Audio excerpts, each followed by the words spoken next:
사실은 오늘 본문의 말씀이 오늘 이 이야기와 오버랩되는 것이 많이 있는 말씀입니다. 오늘 사건의 주인공은 회당장 야이로라는 인물이에요. 이 회당장 야이로는 무엇 하나 부족한 것이 없는 사람이었습니다. 그런데 그 집에 큰 우환이 생긴 거예요. 아마도 여러 가지를 조합해서 보면은 늦둥이 딸을 하나 얻은 것 같습니다. 나이는 12살이었는데 이 아이가 중병에 걸렸어요. 무슨 병인지는 알지 못하지만 서서히 죽어져 가게 되었습니다. 아마도 이 회당의 야이로는 자기가 할 수 있는 모든 일을 다 해보았을 것만 같습니다. 유용한 의원을 찾아가 보기도 했고 여러 사람에게 도움을 받아보기도 했겠지만 아이를 고칠 수가 없었던 거예요.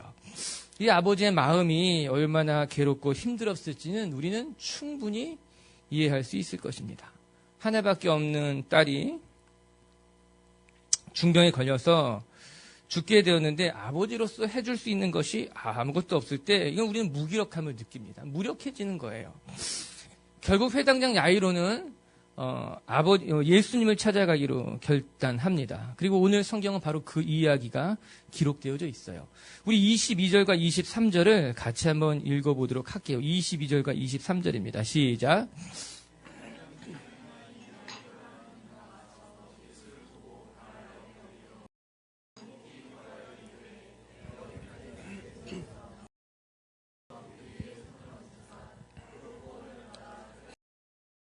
이 회당장 야이로가 예수님을 찾아가서 간곡히 부탁드리는 말씀이에요. 예수님을 보고 발 앞에 엎드려 간곡히 구했다. 이게 야이로의 심정일 것입니다. 얼마나 간절했든지 예수님을 보자마자 예수님 발 앞에 엎드려서 간청했다고 기록하고 있어요. 우리가 여기서 이 야이로라는 사람이 어떤 사람인지를 살펴보면 이 본문을 좀 더 의미 있게 들여다볼 수 있어요. 여러분, 성경은 야이로를 가리켜서 회당장이다 그렇게 이야기하고 있어요. 그 당시 회당장은 어떤 인물인가? 이 회당장은 유대인의 회당을 관리하는 책임을 맡은 사람이 이 회당장인 거예요. 회당은 기도하는 곳이었어요. 유대인들이 모여서 말씀을 읽는 곳이기도 했다는 거죠. 그리고 그 회당을 관리하는 사람이 회당장인 거죠. 이 회당장은 어떤 일을 했는가? 예배를 주관하는 일을 했어요. 또한 대표로 기도를 올리는 권한도 갖고 있었어요.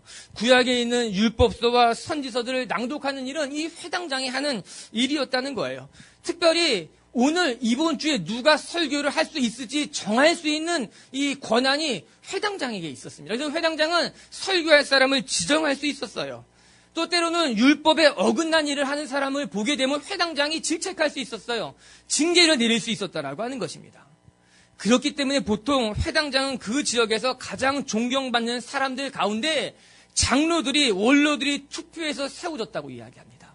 임기는 1년 정도인 거예요. 1년 임기를 하고 나면 또 다른 존경받을 만한 사람을 세우기도 했다라고 하는 것입니다. 이처럼 회당장이라는 사람은 그 지역에서 가장 존경받는 인물로서 종교적인 권력을 가진 사람이었던 것이 분명합니다. 그 지역의 어른일 가능성이 높다라고 하는 거예요. 그렇다면 오늘 이 본문은 익숙한 모습이 전혀 아닙니다. 그 지역에서 가장 존경받는, 종교적으로 가장 존경받는 어른이 예수라고 하는 30이 된 젊은이를 찾아가서 그 발 앞에 엎드려 간청을 하고 있더라고 하는 거예요. 얼마나 회당장의 마음이 간절했는지를 알 수 있는 대목 아닙니까? 자기의 딸아이를 살리기 위해서 이 회당장은 자기가 존경받는 사람임에도 불구하고 이 젊은 예수에게 자기의 지책과는 상관없이 다른 사람들의 이목은 신경 쓰지 않은 채 그 발 앞에 엎드려서 우리 아이 좀 살려달라고 고백하고 있는 거예요.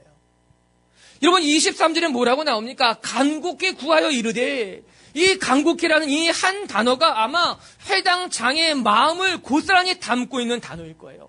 너무나 간절했던 거예요. 이 아이를 살리고 싶어서 죽어져가는 아이를 위해 내가 해줄 수 있는 것이 아무것도 없기 때문에 내가 비록 회당장이지만 사람들에게 이목받는 것이 부끄러울 수 있지만 내가 오늘 이 예수 앞에 엎드렸더라고 하는 겁니다. 저는 오늘 영상을 보면서 아버지라면 다 똑같은 생각을 할 것 같아요. 그렇지 않을까요? 내게 1년이라는 시간이 남았다면 내가 하고 싶은 일을 선택할 것인가? 아니면은 내 가족들을 위해서 남은 1년을 잘 보내고 가족들에게 무엇인가 남겨줄 것, 그것을 선택할 것인가? 그렇게 어려운 문제가 아니에요. 그렇게 깊이 생각할 문제가 아니라고 하는 거죠. 내 꿈을 쫓아가기보다는 자녀들의 꿈을 이루어지기 위해 살아가는 것이 모든 아버지의 여러분의 마음이고 여러분의 부모님의 마음이고 우리와 함께도 우리 가족들의 동일한 마음이라고 하는 거예요. 어쩌면 아버지들에게 있어서 꿈은 그리 중요하지 않을 수 있겠다, 그런 생각을 하게 된다라고 하는 것이죠. 오늘 우리가 같이 모여 예배 드리며 오늘 우리의 부모님, 우리의 가족을 생각함에 있어서 정말 우리 안에 가정이 얼마나 소중한 것인지, 또 하나님이 주신 얼마나 큰 축복인지를 깨닫고 또 기도할 수 있는 시간이 되길 주님의 이름으로 축복합니다. 오늘 이 말씀을 통해 그래서 우리가 배우게 되는 중요한 진리가 한 가지가 있는 거예요. 그것은 무엇인가? 첫 번째, 우리의 사랑에는 한계가 있다라고 하는 거예요. 우리가 사랑하고 돌보고 베푸는 데는 한계가 있다는 것을 분명히 알아야만 된다는 겁니다. 여러분이 회당장 야이로는 자기 아이에게 필요한 모든 것을 다 해주고 싶었을 것입니다. 무엇 하나 부족함이 없이 아이를 키우고 싶었을 것이 분명하죠. 그리고 이 회당장 야이로에게는 그런 능력이 지금까지는 있었어요. 회당장이었기에 그는 누구보다 학식이 있었으며 그 지역에서 존경받는 인물로서 힘도 권력도 다 가지고 있었던 사람이, 어떻게 보면 모든 이들에게 부러움을 받을 만한 가정이 회당장 야이로의 가정이었어요. 그 야이로의 딸이었고 그 아버지였다라고 하는 겁니다.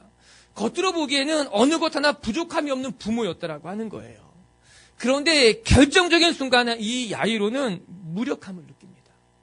내가 모든 것을 남부럽지 않게 내 아이에게 해줄 수 있을 것만 같았는데, 그렇게 지금까지 12년을 살아왔는데 어느 한순간에 너무나 무기력한 자신의 모습을 발견하게 된 거예요. 중병에 걸려 죽어가는 아이를 위해 해줄 수 있는 것이 아무것도 없었어요. 내가 가지고 있는 지식도, 내가 사람들에게 존경받았던 그 명예와 존경심도 아이를 살릴 수 없었다라고 하는 거예요. 어쩌면 이 모습은 연약한 인간의 전형적인 모습을 보여주고 있는 장면일 수도 있는 것입니다. 우리는 대단한 존재인 것 같지만 무기력한 존재라고 하는 거예요. 사람들은 말합니다. 내가 하고 싶은 것을 마음대로 하다. 내가 하고 싶은 것을 우리는 뭐든지 할 수 있는 사람이라고 이야기합니다. 아니에요. 여러분, 우리는 내가 하고 싶은 일을 마음대로 할 수 있는 사람들인 것 같지만, 내가 원하는 곳이면 어디든지 갈 수 있는 사람인 것 같지만, 아니, 따지고 나면 우리는 참 무력한 존재라고 하는 거예요. 하고 싶은 것을 할 수 없을 때가 더 많아요. 내가 주고 싶은 것이 있어도 줄 수 없을 때가 더 많다라고 하는 것이죠. 여러분, 부모가 되고 나면 여러분의 부모님들 가운데 자녀에게 잘해주고 싶지 않은 사람이 누가 있겠어요? 아이가 아픈데 고쳐주고 싶지 않은 부모가 어디 있겠는가 하는 거예요. 그러나 여러분, 우리에게는 그런 능력이 없어요. 우리는 한계가 있을 수밖에 없다라고 하는 거예요. 옛말에 모사제인 성사제천이다, 이런 말이 있습니다.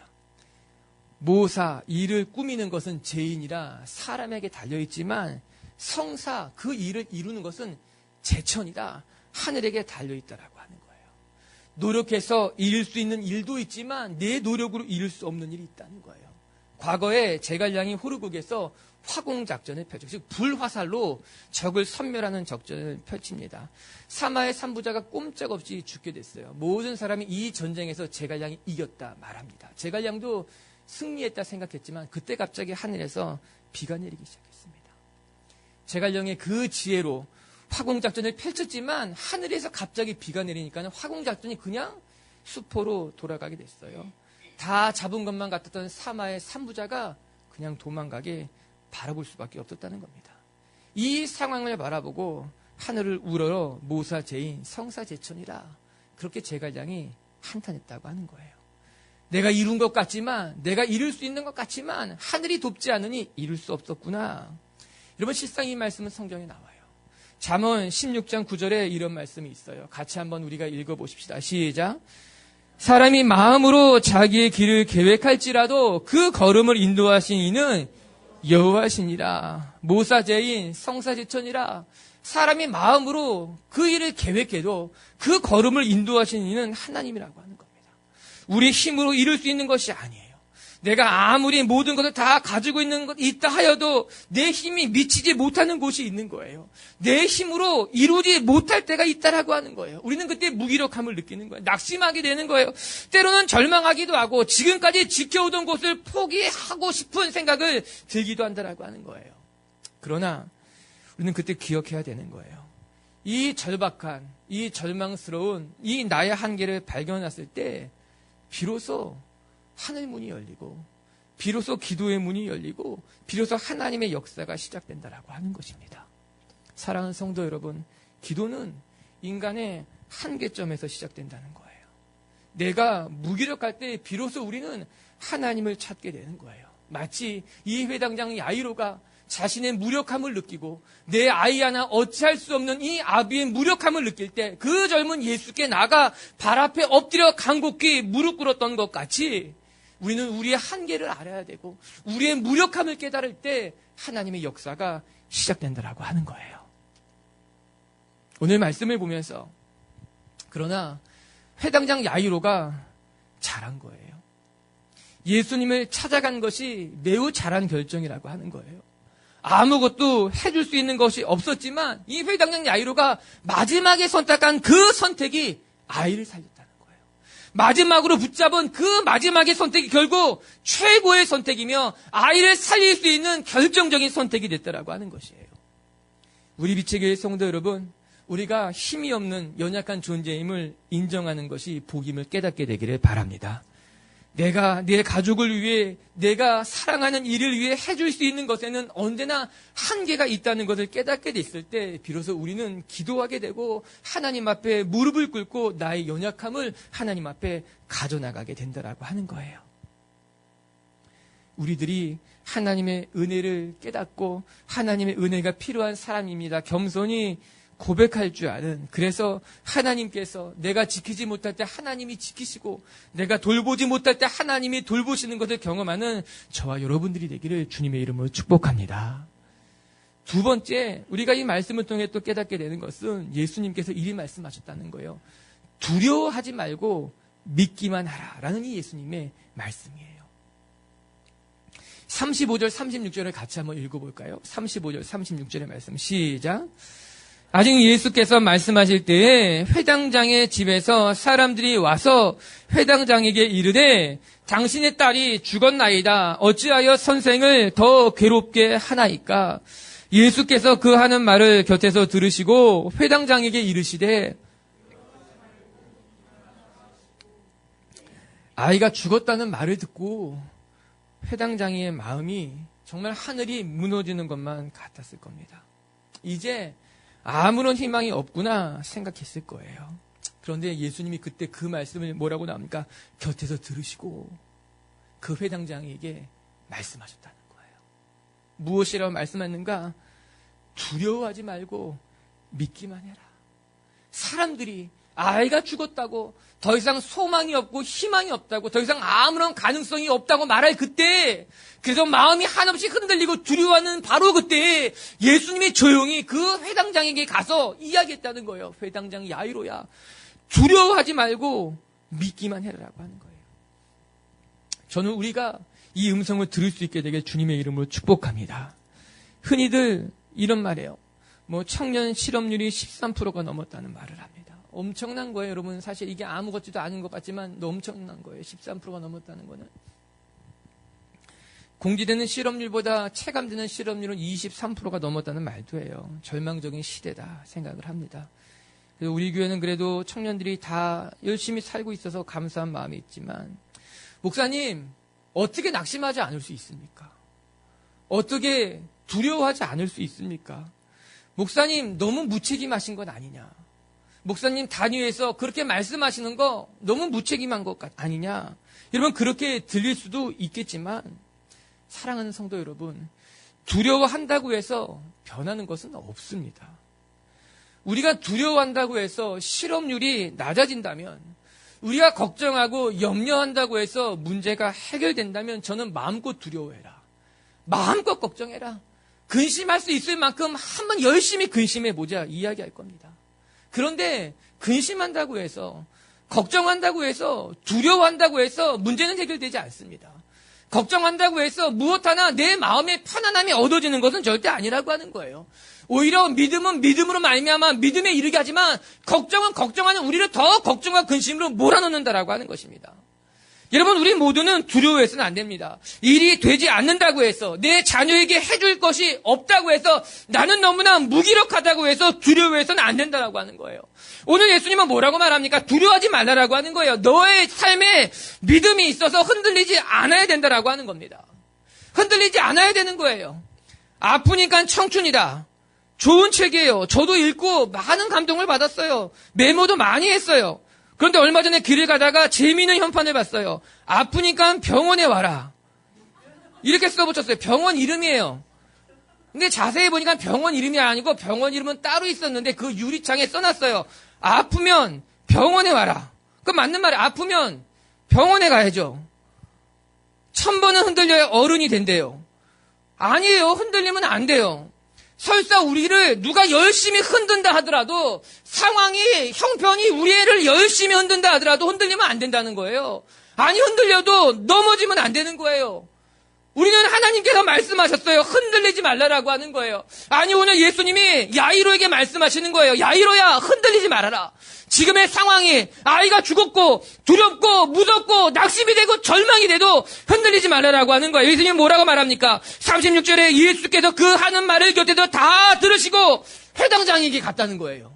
회당장에 가서 회당장이 야이로야 두려워하지 말아라. 근심하지 말고 걱정하지 말고 오히려 믿기만 하라라고 하는 것이에요. 사실 이거는 선택의 문제였어요. 이 문장을 가만히 들여다보면요. 두려워할 것이냐 믿을 것이냐의 문제인 거예요. 이 절망적인 상황에서 내가 두려움을 선택할 거냐 걱정과 근심과 의심을 선택할 거냐 아니면 믿음을 선택할 것인가의 문제라고 하는 거예요. 믿음을 선택할 것인가의 문제라고 하는 것이에요. 여러분 38절과 39절 한번 더 읽어볼까요? 38절과 39절 어떻게 이어지는가 읽어봐요. 시작. 회당장이 집에 함께 가서 들어가서 그들에게 이르시되 너희가 어찌하여 떠들며 우느냐 이 아이가 죽은 것이 아니라 잔다 하시니 여러분 두려움에 사로잡혔던 사람들은 통곡했습니다. 절망했습니다. 낙심했습니다.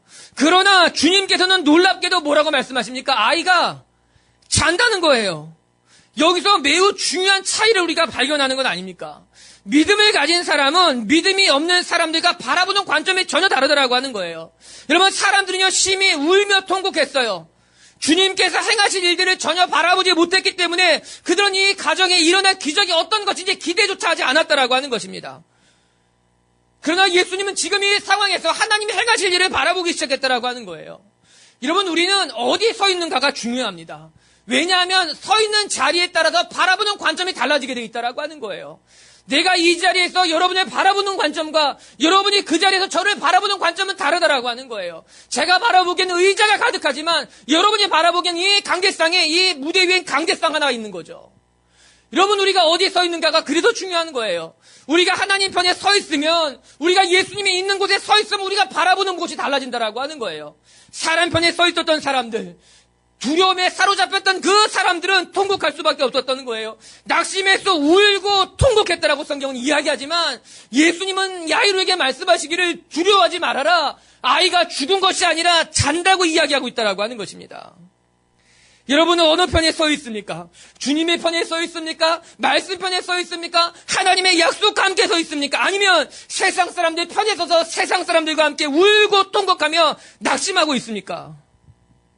분명한 것은 세상 곁에 세상 사람들 편에 서 있을 땐 기적은 문제 해결책은 만들어지지 않는다라고 하는 거예요. 저는 이 예수님의 말씀을 들으면서 매우 중요한 의미를 한 가지 깨닫게 됩니다. 부모님의 사랑은 위대합니다. 오늘 우리가 보셨잖아요. 숭고해요. 아름답고 귀하고 따라할 수가 없어요. 그런데 부모님의 이 숭고한 사랑이 완성되기 위해서 믿음이 필요하다고 하는 겁니다. 아이를 향한 부모님의 마음만큼 순결하고 아름답고 숭고한 것이 어디 있겠습니까? 그런데 그 숭고한 사랑에 하나님을 향한 믿음이 얹어지게 됐을 때 역사가 나타나고 사랑은 완성될 수 있다라고 하는 거예요. 오늘 예수님께서 이 야이로에게, 이 자기의 딸을 너무나 사랑하는 그 야이로에게 두려워하지 말고 믿음을 가지라 말씀하신 것을 보면서 우리가 우리 자녀들을 향한, 우리가 우리의 부모님을 향한, 우리가 우리의 가족을 향한 그 사랑에 하나님이 주시는 믿음이 얹어질 때 비로소 그 사랑은 온전해지며 열매를 맺게 된다라고 하는 것입니다. 하나님을 향한 믿음이 없다면 우리의 사랑은 병든 사랑이 될 수 있는 거예요. 쉽게 낙심하게 되고 쉽게 포기하게 되고 쉽게 연약해지는 사랑이 되지만 하나님을 향한 믿음이 있다면 우리의 사랑은 강해지며 우리의 사랑은 온전해지며 우리의 사랑은 열매 맺게 되어 있다라고 하는 것입니다. 40절의 말씀 한번 같이 읽어봅시다. 40절 시작. 아이의 부모와 또 자기와 함께한 자들을 데리시고 아이가 있는 곳으로 들어가사. 여러분, 저는 이 40절의 말씀에서 예수님과 부모님이 같이 아이가 있는 방으로 들어갔다는 이 장면에서 아주 중요한 것을 발견합니다. 그건 희망이에요. 이 부모는 마지막까지 희망의 끈을 놓지 않았구나. 이 야이로가 예수님과 함께 그 죽어있는 아이의 방으로 들어갔다는 거예요. 마지막 신랄같이 남아있는 그 희망을 부모는 포기할 수 없었던 거예요. 그리고 그 희망을 붙잡고 부모와 예수님과 함께 아이의 방으로 들어갔다. 울고 통곡하는 이들과는 달리 이 야이로는 부모로서 마지막 희망을 놓지 않고 끝까지 붙잡았다라고 하는 거예요. 희망을 놓지 마십시오. 흔들리고 두렵고 걱정과 염려가 엄습한다 하더라도 믿음을 가지고 희망의 끈을 놓지 않는 저와 여러분이 되기를 주님의 이름으로 축복합니다. 그 믿음이 저와 여러분에게 있어서 우리 가운데 아직 부모님이 예수님을 믿지 않는다면, 가족들 가운데 아직 하나님을 모르는 자들이 있다면 포기하지 말고 기도하세요. 여러분이 포기하면 부모님을 위해 기도할 사람은 아무도 없어요. 혹시 가족 가운데 아픈 사람이 있다면, 오랜 시간 동안 기도해도 응답이 아직 오지 않아 낙심된 것이 있다면 포기하면 안 돼요. 낙심하면 끝까지 우리는 기도의 끈을 잡고 희망의 끈을 잡고 하나님 앞에 나가는 사람들이 되어야 된다라고 하는 거예요. 할렐루야. 옆에 분에게 그렇게 고백합시다. 나 끝까지 기도할 거예요. 나 끝까지 기도할 거예요. 나 끝까지 기도할 거예요. 포기하지 않고. 끝으로 세 번째, 오늘 말씀을 통해 우리가 묵상하게 되는 것이 한 가지가 있는데, 그것은 생명을 살리는데 사람들이 비웃어도 예수님은 참았다는 거예요. 생명을 살리는데 비웃음을 참으시는 예수님을 본받는 자들이 되어야 된다는 거예요. 그러면 40절을 다시 한 번만 우리 읽어볼게요. 40절 말씀 시작.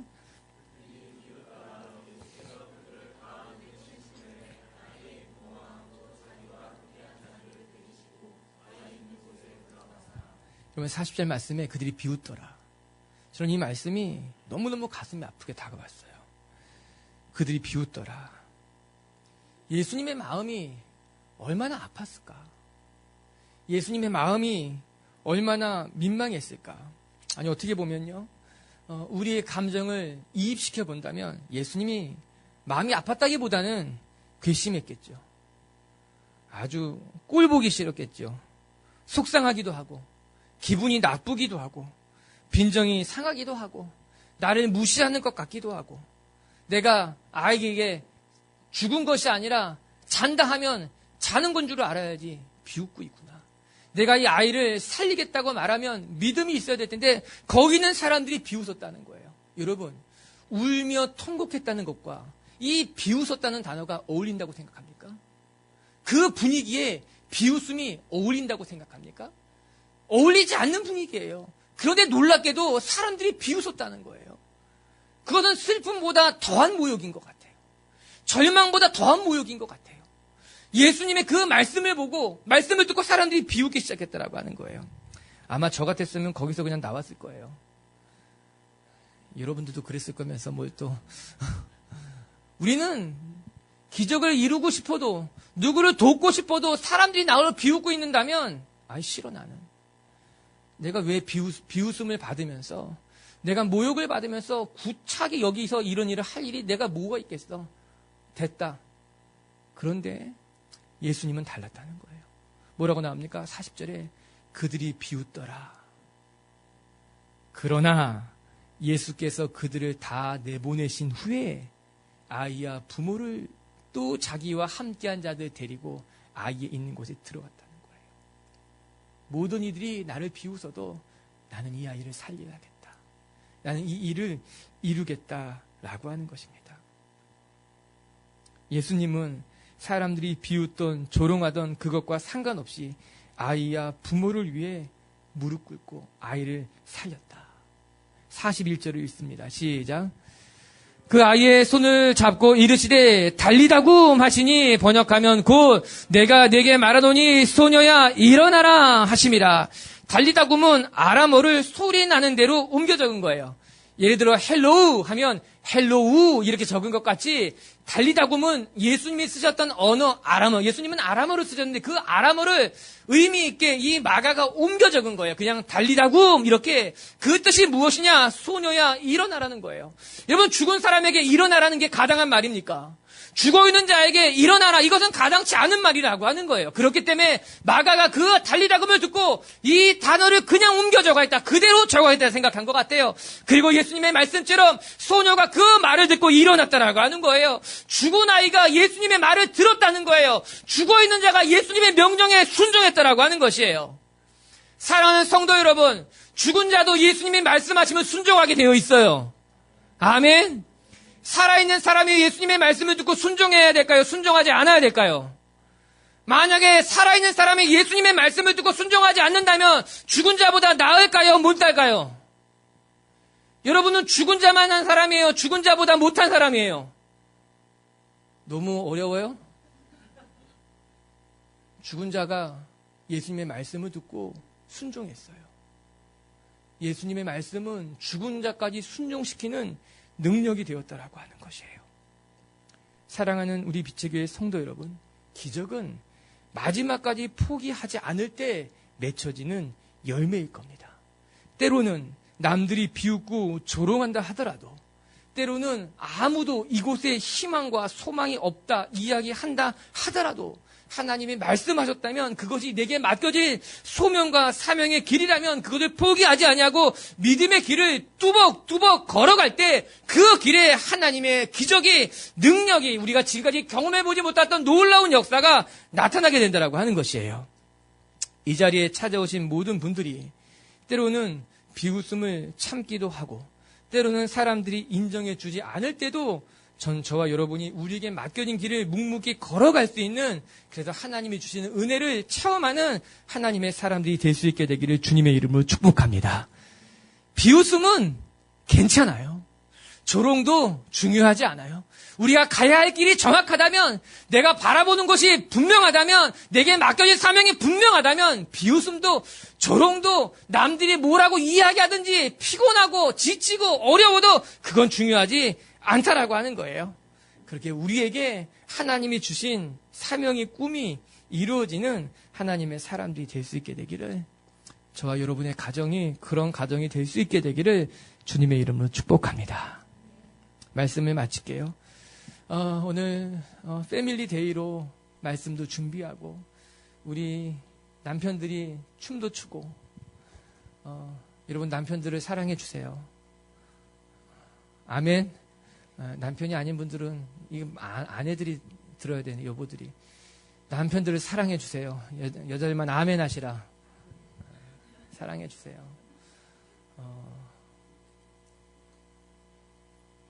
기도해야겠다. 그래요. 기억하십시다. 여러분, 우리는 모두 연약한 존재라는 것을 알아야 됩니다. 그게 첫 번째. 여러분, 우리 아빠들, 남편들, 여러분, 우리는 무기력한 존재라는 것을 알아야만 됩니다. 내가 다 해줄 수 있는 것 같지만, 내게 힘이 있는 것 같고, 내가 지킬 수 있는 것 같지만, 여러분, 우리는 무력한 존재라는 거예요.